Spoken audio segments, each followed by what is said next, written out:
Case में खास तौर पे इस केस में एक तो हमें दुख बहुत है, लेकिन ये है कि इस केस में 5 दिन पहले उसकी सर्कमसिजन हुई है, जिसका उसकी बॉडी पे भी निशान है, उसकी वो सेप्टिसीमिया के निशानात भी नज़र आ रहे हैं। और ये बहुत बड़ी अलामत है कि 5 दिन पहले उसकी सर्कमसिजन की गई है और उसे कोई एंटीबायोटिक नहीं दिया गया है और ना ही किसी डॉक्टर को दिखाया गया, वो मुकामी उसने हजाम ने की है वो।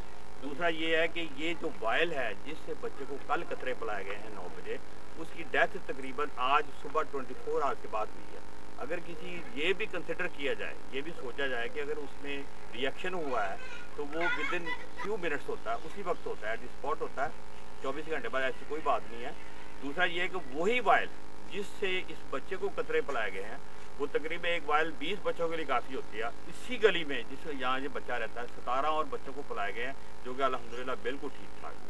तो जहाँ तक ताल्लुक है बच्चे का पोलियो के कतरों की वजह से बच्चे की जान को ज़ाया हो जाना, ये बिल्कुल हम नहीं मानते, क्योंकि सारी दुनिया में मुहिम जा रही है। और यहाँ तक इस बच्चे को जिस वायल से कतरे पिलाए गए हैं, हमने पूरा इन्वेस्टिगेट किया है। इसी गली में कम से कम 17 बच्चों 16-17 बच्चों को और कतरे पिलाए।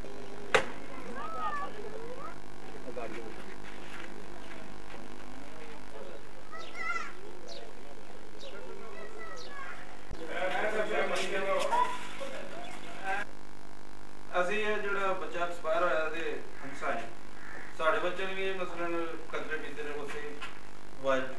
मैं हेल्थ वर्कर हाँ, मेरा नाम नवीला शहजाद है।